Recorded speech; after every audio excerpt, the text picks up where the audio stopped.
اللہ الرحمن الرحیم۔ السلام علیکم۔ دبئی میں ایک عربی شخص اپنی گھریلو ملازمہ سے زبردستی زنا کرتا تھا۔ جب وہ ملازمہ حاملہ ہو گئی تو اس نے عربی شخص کو نہ بتایا، اور پھر جب بچہ پیدا ہوا تو پھر اس ملازمہ نے جو عربی شخص کے ساتھ کیا، خدا را ایک دفعہ لازمی سن لیجئے۔ مجھے اس عربی کے گھر کام کرتے ہوئے 10 دن ہی گزرے تھے کہ میں خود کو غیر محفوظ سمجھنے لگی تھی۔ میں دن رات کے لیے دبئی میں ایک بنگلے میں ملازمہ تھی۔ اس بنگلے کی مالکین ایک عربی عورت تھی۔ اس نے مجھے کچن کے کاموں کے لیے رکھا تھا۔ میں بہت اچھا کھانا بناتی تھی، اس لیے اس عورت کو میرے ہاتھ کے بنے ہوئے کھانے بے حد پسند آئے تھے۔ اس لیے اس نے مجھے ایک معقول رقم دے کر اپنے گھر پر ملازمت پر رکھ لیا۔ اس سے پہلے میں ایک معمولی سے ہوٹل میں کھانا بنانے کا کام کرتی تھی، جہاں تنخواہ بھی کم تھی اور محنت بھی زیادہ۔ میری والدہ بیمار رہتی تھیں اور میں ہی ان کا واحد سہارا تھی، اور وہ میری عمر 18 سال تھی۔ میں دیکھنے میں بہت خوبصورت تھی، لیکن غربت کی وجہ سے مجبوراً گھر سے نکلنا پڑا۔ میرا کھانا اس ہوٹل میں آنے والے لوگوں کو بے حد پسند آنے لگا۔ وہ عربی عورت اور اس کا شوہر وہاں پر اکثر کھانے کے لیے آتے تھے، حالانکہ وہ لوگ بہت امیر تھے اور ہمارا ہوٹل بہت معمولی سا تھا، لیکن یہاں آنے کی ان کی اصل وجہ میرے ہاتھ کے کھانوں کا ذائقہ تھا، جو انہیں کھینچ کر لے آتا تھا۔ ایک بار میری بیمار ماں کا انتقال ہو گیا، اس لیے میں ہوٹل میں کھانا پکانے نہیں جا سکی۔ میری ماں کے علاوہ میرا اور کوئی بھی نہ تھا۔ میں تو صدمے میں آ چکی تھی، لیکن یہ بھی جانتی تھی کہ اگر کام نہیں کروں گی تو گزر بسر کیسے ہوگی۔ لیکن مجھے 2 دن کی چھٹی کے بعد دیکھ کر مالک مجھ پر بھڑک اٹھا، مجھ پر چیخنے چلانے لگا کہ تمہاری وجہ سے میری ایک دن کی ساری گاہکی خراب ہو گئی ہے۔ میرے ہوٹل کے مالک نے تو مجھے سب گاہکوں کے سامنے ہی ذلیل کرنا شروع کر دیا۔ میں رونے لگی۔ میں نے کہا میری ماں مر چکی ہے، میں بے سہارا ہو کر رہ گئی ہوں، اور آپ بجائے میری بات سمجھنے کے مجھ پر چلا رہے ہیں۔ وہ کہنے لگا تمہاری ماں مر گئی ہے تو میں کیا کروں؟ میں پیسے کام کرنے کے دیتا ہوں، چھٹی کرنے کے نہیں۔ نکلو میرے ہوٹل سے باہر، تم جیسی لڑکی کی مجھے کوئی ضرورت نہیں۔ وہ عربی عورت یہ سب دیکھ رہی تھی۔ میں روتے ہوئے ہوٹل سے باہر نکل گئی۔ وہ دونوں میاں بیوی میرے پاس آئے اور وہ عربی عورت کہنے لگی کیا تم یہاں کے کھانے بناتی ہو؟ میں نے روتے ہوئے اس بات میں سر ہلا دیا۔ وہ کہنے لگی تمہارے ہاتھ میں تو بہت ذائقہ ہے۔ پھر وہ مجھے اپنے ساتھ اپنے گھر لے گئی۔ میں نے اس کو سب کچھ بتا دیا۔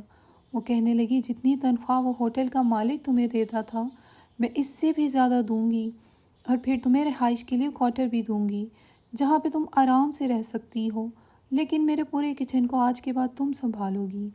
میں خوشی خوشی راضی ہو گئی۔ کچھ دن ہوئے تھے مجھے وہاں کام کرتے ہوئے۔ میری مالکن مجھ سے بے حد خوش تھی، کیونکہ اسے نت نئے کھانے مل رہے تھے، اور اس کا شوہر بھی میرے کھانوں کی بہت تعریف کرتا تھا۔ لیکن جب سے میں نے اس کے گھر میں کام شروع کیا تھا، ڈائننگ ٹیبل پر کھانا لگانے کی ذمہ داری میری تھی، یہاں تک کہ ان کی پلیٹوں میں ان کے پسندیدہ کھانے بھی میں ہی ڈال کر دیتی تھی۔ وہ مجھے بس آرڈر کرتے تھے۔ جب بھی میں اس کے شوہر کی پلیٹ پر اس کی من پسند چیزیں ڈالنے لگتی تو مجھے بڑی بے باک نظروں سے دیکھنے لگتا۔ جیسے ہی میں اس کی پلیٹ میں شامی کباب یا کچھ بھی رکھنے لگتی وہ میرا ہاتھ پکڑ لیتا، کہتا بس ایک ہی کباب ٹھیک ہے۔ میں بے تحاشا گھبرا کر اپنا ہاتھ پیچھے کرتی۔ جب اس کی طرف دیکھتی تو مسکرانے لگتا۔ میرے پاس دبئی میں اب کہیں بھی کوئی پناہ گاہ نہیں تھی، اور وہ عورت مجھے تنخواہ بھی اچھی دے رہی تھی، اور رہائش بھی۔ اگر میں اس کی نوکری چھوڑ دیتی تو فی الحال میرے پاس کوئی نوکری نہ تھی، اس لیے یہ سب برداشت کرنے پر مجبور تھی۔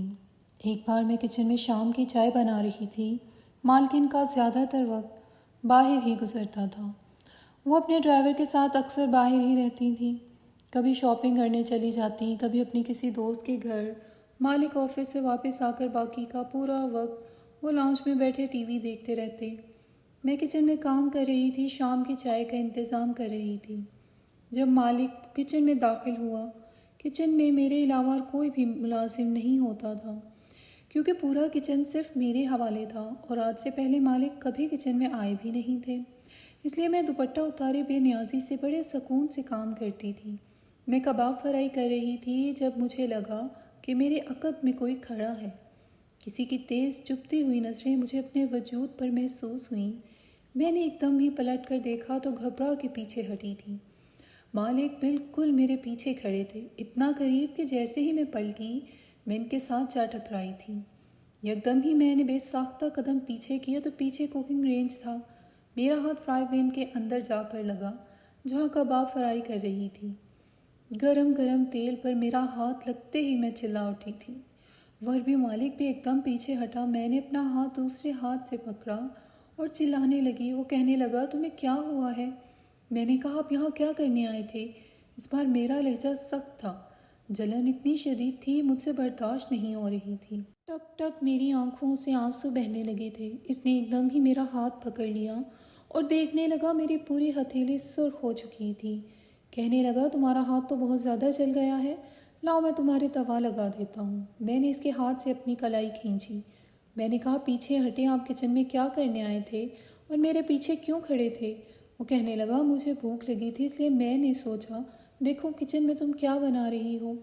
مجھے کیا پتا تھا تم یوں اچھل کر اپنا ہاتھ جلا بیٹھو گی۔ اس شخص نے میری کلائی نہیں چھوڑی تھی۔ میرے ہاتھ میں شدید جلن تھی۔ وہ مجھے اپنے ساتھ کچن سے باہر لے آیا۔ مجھے دوپٹہ اوڑھنے کی بھی فرصت نہیں ملی تھی۔ سب کچھ بہت اچانک سے ہوا تھا۔ میں نہیں جانتی تھی وہ سیدھا مجھے اپنے کمرے میں ہی لے جائے گا۔ وہ مجھے اپنے کمرے میں لے گیا۔ بڑی بے تکلفی سے اس نے مجھے بیڈ پر بٹھایا اور سائڈ ٹیبل کے دراز سے ایڈ باکس نکالا۔ اس میں سے ایک ٹیوب نکالی اور میرے ہاتھ پر لگانے لگا۔ جیسے ہی وہ میرے ہاتھ پر لگی جلن شدت سے ہوئی تھی۔ میں تو بلبلا اٹھی۔ میں نے ہاتھ اس کے ہاتھ سے چھڑوانا چاہا لیکن شاید وہ جانتا تھا کہ میں کس تکلیف سے گزر رہی ہوں۔ اپنا ہاتھ میں چھڑواؤں گی۔ اس نے میری کلائی مضبوطی سے پکڑ رکھی تھی۔ کہنے لگا بس 2 منٹ برداشت کر لو، بھی ٹھیک ہو جائے گا۔ یہ سن کر میں نے اپنی آنکھیں بند کر لیں اور ضبط کرنے لگی۔ اچانک سے مجھے لگا جیسے کسی کی تیز نظریں میرے وجود پر سفر کر رہی ہوں۔ یکدم ہی میں نے آنکھیں کھولیں تو وہ شخص میرے چہرے کو بڑے غور سے دیکھ رہا تھا۔ تب مجھے احساس ہوا کہ میں نے تو دوپٹہ بھی نہیں اوڑھ رکھا۔ مجھے بڑی سبکی سی محسوس ہوئی تھی۔ میری آنکھوں سے تکلیف کی وجہ سے آنسو بہہ رہے تھے۔ میں نے کہا میرے جلن ہٹ گئی ہے، میرا ہاتھ چھوڑیں۔ لیکن جو بات اس سربی نے مجھ سے کہی میرے ہوش اڑ کے رہے۔ میں سوچ بھی نہیں سکتی تھی کہ وہ شخص مجھ سے اس قسم کی بات بھی کر سکتا۔ میں نے بڑی زور سے اپنا ہاتھ کھینچ کر اس کی گرفت سے آزاد کروایا تھا اور پھر اٹھ کر وہاں سے باہر بھاگ گئی۔ میرے دل کی دھڑکن اس وقت بڑی تیزی سے چل رہی تھی۔ میں کچن میں جانے کے بجائے کوارٹر میں آ گئی۔ مجھ پر بدحواسی اس قدر طاری تھی کہ میں اپنی تکلیف تو گویا بھول ہی بیٹھی تھی۔ میں تو سربی کی بات پر یوں تھی کہ سانس لینا بھی بھول گئی ہوں۔ وہ کیسے مجھ سے اس قسم کی بات کر سکتا تھا؟ گھبراہٹ کے مارے جب مجھے کچھ نہ سوجا تو میں رونے لگی۔ اپنی ماں کے مر جانے پر پھر سے رونے لگی۔ جب تک وہ زندہ تھی بے شک بیمار تھی لیکن میرے لیے تحفظ کا باعث تھی۔ مجھے لگا جیسے میں بالکل تنہا رہ گئی ہوں۔ میں رو رہی تھی جب میرے کوارٹر کا دروازہ کسی نے کھٹکھٹایا۔ میرا تو دل یوں تھا جیسے سینہ شگاف کے باہر آ جائے گا۔ میں بے حد گھبرا گئی تھی۔ میں نے بمشکل پوچھا کہ کون ہے؟ تو باہر سے مالکن کی آواز آئی کہ دروازہ کھولو۔ دروازہ کیوں بند کر رکھا ہے تم نے؟ کوارٹر کا مگر مالکن کا لہجہ بڑا سخت تھا۔ میں نے دروازہ کھولا تو کہنے لگی تمہیں ذرا بھی احساس ہے اپنی لاپرواہی کا؟ کچن سے بدبو اٹھ رہی ہے، کباب جل کر خاک ہو چکے ہیں، چائے پکتے پکتے جل گئی اور تم ہو کے کوارٹر میں بیٹھی ہو، وہ بھی دروازہ لاک کیے۔ کیا کر رہی تھی تم یہاں؟ میں تو بھول ہی گئی تھی کہ کچن میں سارے چولہے ویسے ہی جل رہے تھے۔ میں نے روتے ہوئے اپنا ہاتھ مالکن کے سامنے کر دیا۔ میں نے کہا یہ دیکھیں میرا ہاتھ جل گیا۔ یکدم وہ چپ ہو گئی۔ کہنے لگی کیا ہوا ہے تمہیں؟ میں رونے لگی۔ جلے ہاتھ پر اتنا رونا نہیں آ رہا تھا جتنا اپنی غربت اور بے بسی پر آ رہا تھا۔ میں تنہا تھی، بے بس تھی، مجبور تھی، اسی لیے اس شخص کی اتنی ہمت ہوئی تھی کہ مجھ سے اس قسم کی بیہودہ باتیں کر سکے۔ میرا یوں رونے پر مالکین کا غصہ ختم ہوا تھا۔ کہنے لگی اچھا تم چپ کر جاؤ، میں آج بازار سے منگوا لیتی ہوں اور تمہیں بھی ڈرائیور کے ساتھ ڈاکٹر پہ بھجواتی ہوں، جلدی آرام آ جائے گا تمہارے ہاتھ کو۔ لیکن تمہارا ہاتھ جلا کیسے؟ اب میں اسے کیا بتاتی کہ اس کا شوہر کس قسم کا ہے؟ وہ تو مجھے برا بھلا کہتی، مجھ پر الزام لگا کر مجھے دھکے دے کر نکال دیتی، میں کہاں جاتی؟ بہرحال کھانا ہوٹل سے آیا تھا اور مالکین نے مجھے ڈرائیور کے ساتھ ڈاکٹر پر بھی بھجوا دیا تھا۔ میں گھر آ کر کھانا کھا کر سو گئی۔ چند ہی دن میں میرا ہاتھ کافی بہتر ہو گیا تھا۔ میری مالکین بہت اچھی تھی لیکن اس کا شوہر مجھے خوف محسوس ہونے لگا تھا۔ ایک بار مالکن کسی سے فون پر بات کر رہی تھی کہ یکدم ان کے چہرے کی رنگت بدلی تھی۔ وہ کہنے لگی، کیا ہوا ہے؟ میں اس وقت اس کے لیے فریش جوس بنا کر لائی تھی۔ میں نے سامنے ٹیبل پر رکھ دیا، لیکن انہوں نے جوس پینے کے بجائے پیچھے کر دیا۔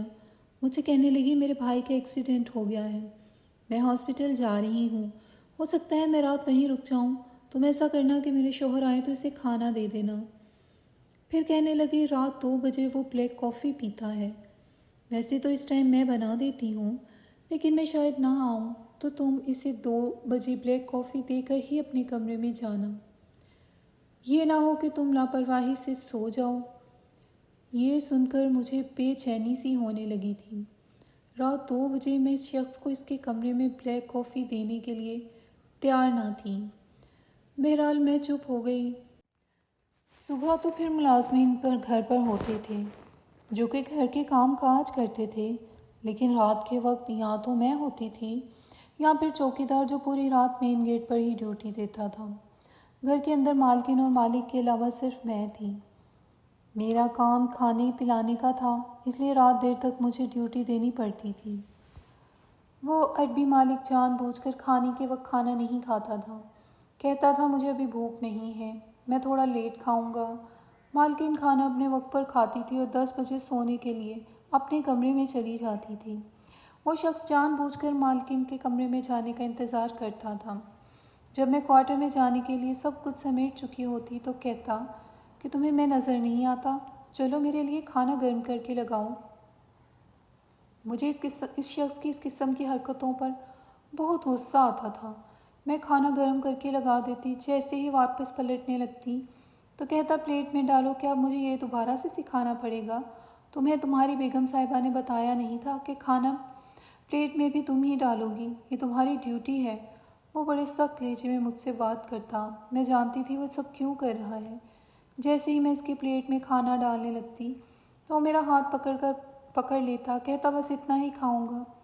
شاید وہ بہانے ڈھونڈتا تھا میرے قریب آنے کے، مجھے چھونے کے۔ میں اس قسم کی حرکتوں سے عاجز آ چکی تھی، اس لیے رات 2 بجے کی کافی کا سوچ سوچ کے میرا دل بے چین ہوئے جا رہا تھا۔ عربی مالک شام کو ہی گھر آ گیا تھا۔ مجھ سے پوچھنے لگا کہ تمہاری بیگم صاحبہ کہاں ہیں؟ میں نے کہا ان کے بھائی کا ایکسیڈنٹ ہوا ہے، ہاسپٹل گئی ہیں۔ یہ سن کر ان کے چہرے پر مسکراہٹ پھیل گئی تھی۔ یہ دیکھ کر مجھے بڑی حیرت ہوئی کہ اسے تو پریشان ہونا چاہیے تھا، بلکہ اصولاً اسے بھی اپنے سالے کی خیریت پوچھنے کے لیے ہاسپٹل جانا چاہیے تھا، لیکن وہ تو یوں صوفے پر دراز ہوا کہ جیسے بہت بڑی مصیبت اس کے سر سے ٹل گئی ہو۔ کہنے لگا چلو اچھا ہے، کچھ پل سکون کے گزرنے کو ملیں گے۔ پھر مجھ سے کہنے لگا چائے بناؤ میرے لیے، اور ایسا کرو اس کے ساتھ کچھ فرائی بھی کر دینا، اور چائے اس بار میرے کمرے میں لے کر آنا، تم سے کچھ بات بھی کرنی ہے۔ بڑے معنی خیز انداز میں کہہ کر وہ اپنے کمرے میں چلا گیا۔ میرا دل دھک سے رہ گیا تھا کہ کہیں وہ مجھ سے ویسی ہی فضول باتیں نہ کرے جیسے کہ پہلے کر رہا تھا۔ میں نے چائے بنائی، کباب تلے، تھوڑی فش فرائی کی اور اب پوری ٹرالی لے کر اس کے کمرے کے دروازے پر دستک دینے لگی کہ جیسے ہی وہ دروازہ کھولے گا میں باہر سے اسے پکڑا دوں گی، لیکن میں نہیں جانتی تھی کہ کمرہ کھلا ہوا ہے۔ کہنے لگا اندر آ جاؤ۔ میں نے بمشکل ایک ہاتھ سے ٹرالی کو سنبھالا اور دوسرے ہاتھ سے دروازہ کھولا۔ وہ سامنے بیڈ پر دراز تھا اور اس وقت اپنا نائٹ سوٹ پہنے ہوئے تھا۔ مجھے دیکھ کر مسکرانے لگا۔ میں نے ٹرالی اس کے سامنے رکھی اور فوراً سے پلٹ گئی۔ اس سے پہلے کہ میں کمرے کے دروازے کی جانب جاتی، اس نے میری کلائی کو بڑی زور سے پکڑا تھا۔ یکدم ہی مجھے اپنے قدم روکنے پڑے، پھر وہ کھڑا ہو گیا۔ کہنے لگا کس بات کی اکڑ ہے تم میں؟ تم ہو کیا چیز؟ میں نے کہا میرا ہاتھ چھوڑے۔ وہ کہنے لگا پہلے میری بات کا جواب دو، میں تمہارا ہاتھ چھوڑ دوں گا، اور آج تو تمہاری بیگم صاحبہ بھی گھر پر نہیں ہے جو تمہیں بچا سکے۔ وہ کمینگی سے کہہ کر مسکرایا تھا۔ میں نے کہا میرا ہاتھ چھوڑے ورنہ میں شور مچا دوں گی۔ کہنے لگا اچھا ٹھیک ہے، مچاؤ شور۔ میں یہ کہہ کر اس نے میرے منہ پر ہاتھ رکھا تھا، پھر مجھے اپنے کمرے سے باہر لے گیا اور اوپر کا زینہ زبردستی مجھے چڑھانے لگا۔ میں اس وقت مکمل اس کی گرفت میں تھی اور اس نے مجھے میرے منہ پر ہاتھ رکھا تھا۔ وہ مجھے اوپر کے پورشن میں لے گیا، وہاں پر ایک کمرہ ہے۔ اس نے کمرے کا دروازہ بند کیا اور میں روئی جا رہی تھی۔ وہ شخص ہنس رہا تھا۔ کہنے لگا تمہیں شرافت کی زبان سمجھ میں نہیں آتی تھی، اس لیے مجبوراً مجھے یہ سب کرنا پڑا۔ میرا جی چاہ رہا تھا کہ میں اس شخص کا قتل کر دوں یا خود کو ختم کر لوں۔ جانے غریب کی لڑکی کو یہ امیر لوگ کیوں اپنی جاگیر سمجھ کر اس کی عزت پامال کرنے سے پہلے ایک منٹ یہ نہیں سوچتے کہ وہ لڑکی برباد ہو جائے گی۔ اس نے اپنی جیب سے بہت سارے درہم نکالے اور میرے منہ پر پھینکے اور کہنے لگا، یہ تمہاری منہ بند رکھنے کی قیمت ہے۔ کہنے لگا، اپنی زبان مت کھولنا، مالا مال کر دوں گا تمہیں۔ میں نے وہ سارے پیسے اٹھائے اور اس کے منہ پر مارے اور کہا، اپنے پاس رکھو اور میں مالکن کو ضرور بتاؤں گی۔ یہ کہہ کر میں جیسے ہی بیڈ سے اٹھی تھی، اس نے مجھے زور سے بازو سے پکڑ کہنے لگا، اگر اس عورت کے سامنے تم نے کچھ بھی کہا تو یاد رکھنا تم پر جھوٹا الزام لگا کر گھر سے باہر نکلوا دوں گا۔ میں وہ میری بات پر بھروسہ کرے گی، تم پر نہیں، سمجھی؟ یہ کہہ کر وہ شخص کمرے سے باہر چلا گیا۔ میں نے اپنے آنسو پوچھے پیسے وہیں پر رہنے دیے اور سیدھی اپنے کوارٹر میں گئی، اتنے کپڑے اٹھائے اور گھر سے باہر جانے کے لیے چوکیدار سے کہنے لگی۔ وہ مجھے روتا دے کر کہنے لگا، جب تک بیگم صاحبہ نہیں آتی میں تمہیں یہاں سے جانے نہیں دوں گا۔ میں نے کہا، مجھے یہاں کام نہیں کرنا، میں جا رہی ہوں۔ میں اپنا سب کچھ تو کھو چکی تھی، میں اس شخص کی اب شکل بھی دیکھنا نہیں چاہتی تھی جس نے مجھے برباد کر کے رکھ دیا تھا۔ لیکن وہ چوکیدار نہیں مانا۔ اس نے انٹر کام سے اندر عربی مالک سے کہہ دیا کہ یہ لڑکی گھر سے بھاگ رہی ہے اور جانے کا کہہ رہی ہے۔ کچھ دیر بعد مالک وہاں پر مجھے بڑی غضیلی نظروں سے دیکھنے لگا، لیکن مجھے اب کسی چیز کی کوئی پرواہ نہ تھی۔ میں نے کہا، مجھے یہاں نوکری نہیں کرنی، میں جانا چاہتی ہوں۔ اس نے چوکیدار سے کہا، اس کا سامان چیک کریں، یہ جو اتنی جلدی میں جا رہی ہے یقیناً کچھ چوری کیا ہوگا۔ میں چور تو ہرگز نہ تھی، مجھے اس لیے کوئی پرواہ نہیں تھی۔ اس چوکیدار نے جیسے ہی میرا سامان دیکھا تو اس میں سونے کا ایک لاکٹ اور چین نکلی۔ اسے دیکھ کر میں بھی حیران ہو گئی تھی، کیونکہ میں نے وہ چوری نہیں کیا تھا، وہ مالکن کی تھی۔ یہ دیکھ کر مالک کہنے لگا کہ فوراً پولیس کو فون کرو، اس لڑکی کو میں پولیس کے حوالے کرتا ہوں۔ یہ سن کر میری جان پر بنی تھی، جس اذیت سے میں کچھ دیر پہلے گزری تھی۔ پولیس والے بھی میرے ساتھ وہی کھیل کھیل کر مجھے برباد کر دیتے اور نہ جانے میں دبئی کی جیل میں کب تک پڑی رہتی۔ مجبوراً مجھے اس شخص کے سامنے ہار ماننا پڑی۔ میں نے ہاتھ جوڑے کہ میں نے کہا کہ میں نے کوئی چوری نہیں کی۔ اس شخص نے کمینگی سے مسکرایا، کہنے لگا، ٹھیک ہے، میں تمہاری اس بات کو یہیں ختم کر دیتا ہوں، لیکن جیسے تم کام کر رہی ہو کرتی رہو، یہاں سے جانے کی بات مت کرنا۔ پھر اس نے چوکیدار کو نہ جانے کیا اشارہ کیا کہ چوکیدار مسکرانے لگا۔ میں سمجھ گئی کہ ان کا آپس کا رچایا ہوا کوئی ڈرامہ تھا، لیکن میں بے بسی سے اس لیے اپنے کمرے میں آ کر بیٹھ کر رونے لگی۔ 1 مہینے میں وہ مالک کئی بار میرے ساتھ آ کر زبردستی گناہ کر چکا تھا۔ میری طبیعت کچھ دنوں سے ٹھیک نہ تھی، بار بار چکر آنے لگتے تھے۔ ایک بار میری طبیعت بہت زیادہ خراب ہو گئی، مالکن نے ڈرائیور کے ساتھ ڈاکٹر کے پاس بھیج دیا۔ جو خبر ڈاکٹر نے مجھے ملی سن کر میرے ہوش اڑ گئے تھے۔ میں حاملہ ہو چکی تھی، لیکن یہ بات میں نے کسی کو نہیں بتائی۔ واپس گھر جانے کے بجائے اسی ہاسپٹل کے دوسرے دروازے سے باہر نکل کر دبئی کے دارالامان میں چلی گئی۔ 9 ماہ کا عرصہ میں نے وہیں گزارا۔ میرے گھر بیٹا پیدا ہوا تھا اور میں سوچ چکی تھی کہ اب مجھے کیا کرنا ہے۔ میں اس بچے کو لے کر سیدھا اس شخص کے آفس میں چلی گئی۔ وہ شخص اس وقت کسی سے میٹنگ کر رہا تھا۔ میں اس شخص کے کمرے میں چلی گئی۔ وہاں اس وقت 3-4 مرد اور بھی موجود تھے، شاید میٹنگ کر رہے تھے۔ مجھے دیکھ کر تو وہ عربی یکدم کھڑا ہو گیا تھا۔ کہنے لگا، تم یہاں پر کیا کرنے آئی ہو؟ اس نے سخت لہجے میں کہا۔ میں نے کہا، مجھے تم سے بات کرنی ہے۔ اگر تم اپنی عزت کا جنازہ سب کے سامنے نہیں نکالنا چاہتے تو باہر بھیجو ان مردوں کو، پھر میں تمہیں بتاتی ہوں کہ میں یہاں کیوں آئی ہوں۔ اس شخص کی رنگت نہ جانے کیوں اڑنے لگی تھی، اس لیے اس نے مردوں کو بولا کہ وہ کل میٹنگ کرے گا۔ وہ لوگ جا سکتے ہیں۔ وہ لوگ بڑی شک بھری نظروں سے سربی کو دیکھتے ہوئے باہر نکل گئے۔ آفس کا دروازہ میں نے خود بند کیا۔ وہ کہنے لگا، تمہاری ہمت کیسے ہوئی یہاں پر آنے کی، اور تم کیا بکواس کر رہی تھی؟ میں نے کہا، میں اس بچے کو دیکھ رہے ہو، یہ تمہارے گناہ کا نتیجہ ہے۔ یہ سننا تھا کہ وہ کوئی قدم مجھ سے پیچھے ہٹا تھا۔ کہنے لگا، جھوٹ بول رہی ہو تم۔ میں نے کہا، میرے پاس اس بات کا ثبوت ہے۔ ابھی اس کا DNA ٹیسٹ کرواؤں گی تو ثابت ہو جائے گا اس کا باپ کون ہے، اور پھر تو جا کے تمہارے خلاف کیس کر دوں گی۔ دبئی کے قانون کے مطابق تم اس بات پر انکار نہیں کر سکتے، تمہاری بدکاری میں سب کے سامنے ثابت کر سکتی ہوں۔ وہ بری طرح سے گھبرا گیا اور کہنے لگا ایسا مت کرو۔ یہ کہہ کر اس نے مجھے اپنے بٹوے سے کئی ہزار درہم نکال کے دیے۔ میں نے کہا اسے اپنے پاس رکھو، فی الحال تو 5 لاکھ کا چیک بنا کر دو، اور اس کے بعد میں تمہیں بتاؤں گی تمہیں کیا کیا میرے نام کرنا ہے۔ یہ وقت میں نے بڑی مشکل سے کاٹا تھا۔ آج وہی بے بسی اس شخص کے چہرے پر مجھے نظر آ رہی تھی۔